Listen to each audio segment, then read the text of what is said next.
Halo friends, selamat datang kembali pada video pembelajaran prakarya bersama Mr. Anggoro tentunya. Oke, seperti yang bisa kalian lihat pada layar kalian bahwa pada materi pembelajaran prakarya kali ini kita akan membahas tentang tekstil.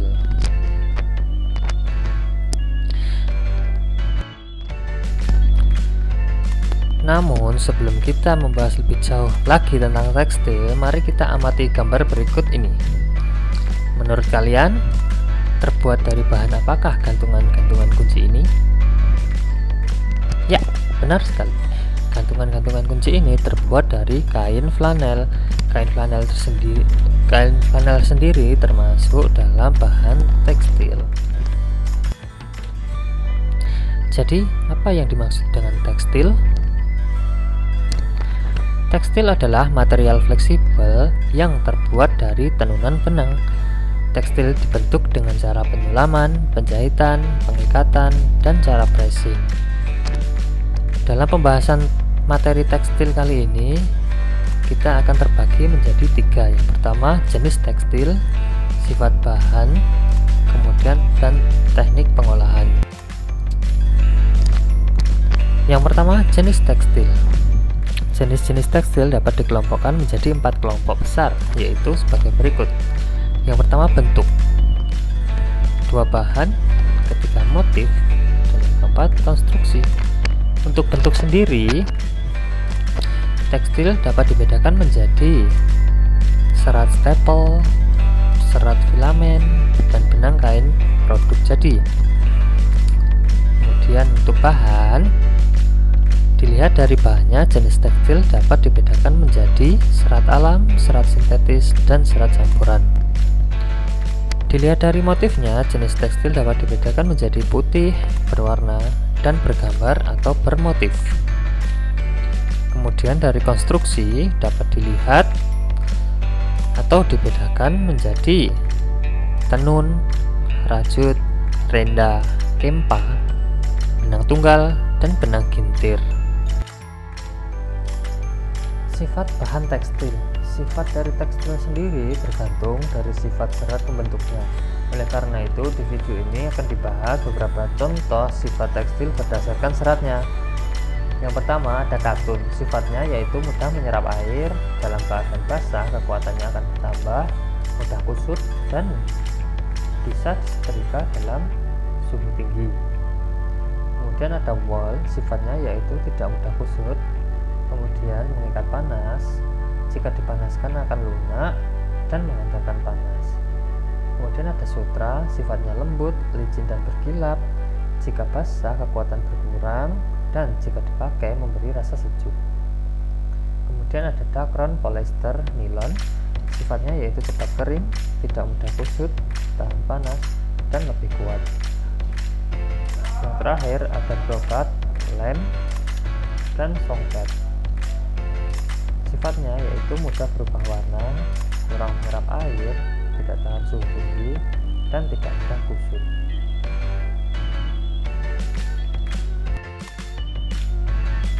Teknik pengolahan. Berikut ini adalah proses teknik pengolahan tekstil. Yang pertama, serat menjadi benang dengan cara dipintal. Kemudian benang menjadi kain dengan cara ditenun. Lalu proses penyempurnaan. Dalam proses penyempurnaan sendiri terdapat 3 tahap, yaitu proses persiapan, proses pencelupan, dan proses finishing. Kemudian masuk ke pembahasan merancang produk kerajinan. Menurut Kamus Besar Bahasa Indonesia, kerajinan adalah barang yang dihasilkan melalui keterampilan tangan, seperti tikar, anyaman, dan sebagainya. Kerajinan tekstil merupakan sebuah karya seni yang dibuat menggunakan bahan tekstil.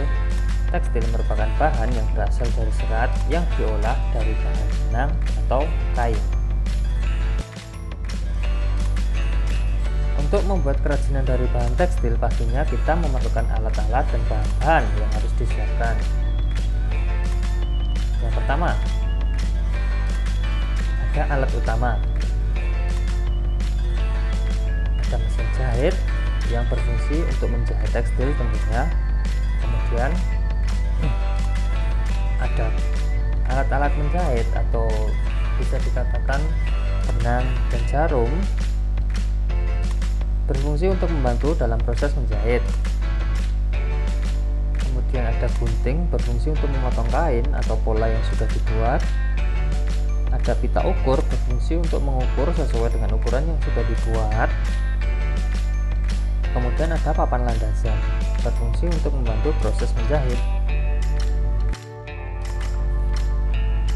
Kemudian alat penunjang.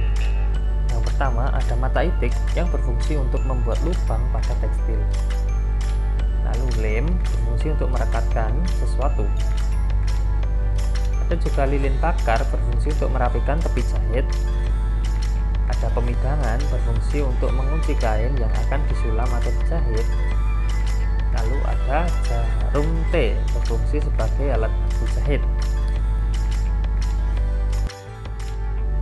Lalu teknik dan langkah pembuatan. Dalam membuat kerajinan tekstil ada beberapa teknik yang digunakan, yaitu sebagai yang berikut. Ada teknik tenun, teknik pewarnaan, teknik membuat kerajinan tekstil, dan teknik dekorasi. Mari kita bahas satu persatu ya. Yang pertama, teknik tenun. Ada dua jenis teknik tenun yang digunakan, yaitu pertama cara tradisional atau cara manual, dan yang kedua cara modern atau dengan menggunakan mesin tenun. Adapun langkah-langkah pembuatan dengan teknik tenun adalah: 1.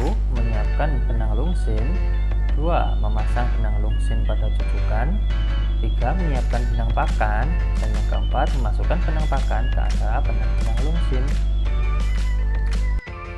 Kemudian teknik pewarnaan. Teknik pewarnaan biasanya menggunakan proses celup. Pada kain tenun menggunakan teknik ikat celup. Ada juga teknik rintang warna dengan menggunakan lilin atau sering disebut teknik batik. Adapun langkah-langkahnya adalah sebagai berikut. 1. Tempatkan benang pangka atau lungsin pada pelanggan. 2. Gambar pola motif. Yang ketiga, ikat bagian benang sesuai dengan motif yang diinginkan. Dan yang terakhir, benang dicelupkan ke warna sesuai dengan rancangan.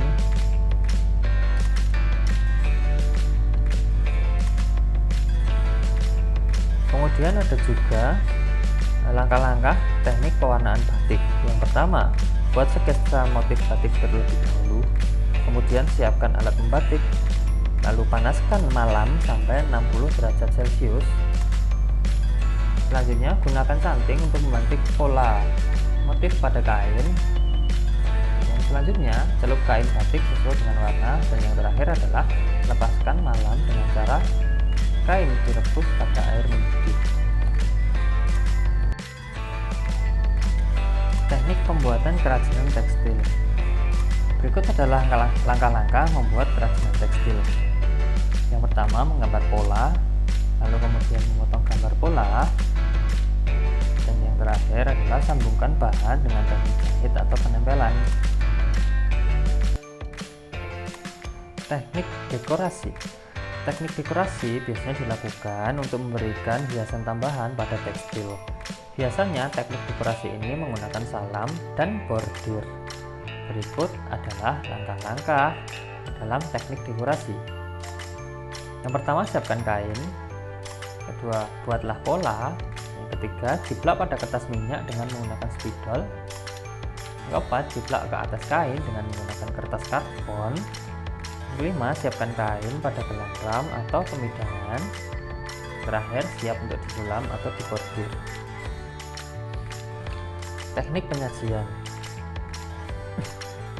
Adapun tujuan penyajian atau pengemasan karya kerajinan adalah sebagai berikut. Yang pertama, sebagai pelindung. Kemasan akan melindungi produk yang ada di dalamnya. Kemudian aman. Dengan adanya pelindung di bagian luarnya, maka produk akan lebih aman. Kemudian kemasan dapat mendukung program pemasaran. Dan yang keempat, kemasan dapat meningkatkan keuntungan. Adapun jenis teknik penyajian atau pengemasan karya kerajinan adalah sebagai berikut. Yang pertama, teknik kerajinan kemasan kertas. Keuntungan dari kemasan kertas adalah fleksibilitasnya, sedangkan kerugiannya adalah tidak tahan terhadap air. Yang kedua, teknik penyajian kemasan kayu. Keuntungannya adalah kokoh dan kuat terhadap segala benturan. Kerugiannya adalah makin menipisnya ketersediaan kayu. Yang terakhir, teknik penyajian kemasan plastik. Keuntungannya adalah plastik itu transparan dan tahan air. Sedangkan kerugiannya adalah plastik merupakan sampah yang sangat sulit terurai. Ya, itu tadi adalah video pembelajaran prakarya kita untuk hari ini. Namun sebelum Mister tutup pada video pembelajaran kali ini, ada latihan soal yang harus kalian catat dan jawab pada buku catatan kalian. Nomor 1, apakah yang dimaksud dengan tekstil? Yang kedua, sebutkan alat penunjang yang digunakan dalam kerajinan tekstil. Yang ketiga, tuliskan langkah-langkah teknik tenun. Yang keempat, apa tujuan dari pengemasan? Dan yang terakhir, tuliskan langkah-langkah teknik sulam. Tulis pada buku catatan, kemudian kirimkan fotonya pada Google Classroom yang nantinya akan disediakan oleh Mr. Anggoro. Ya, sekian video pembelajaran prakarya untuk hari ini. Semoga dengan video pembelajaran ini ilmu dan wawasan kita semakin bertambah ya. That's all for today and thank you very much. See you on the next video and goodbye.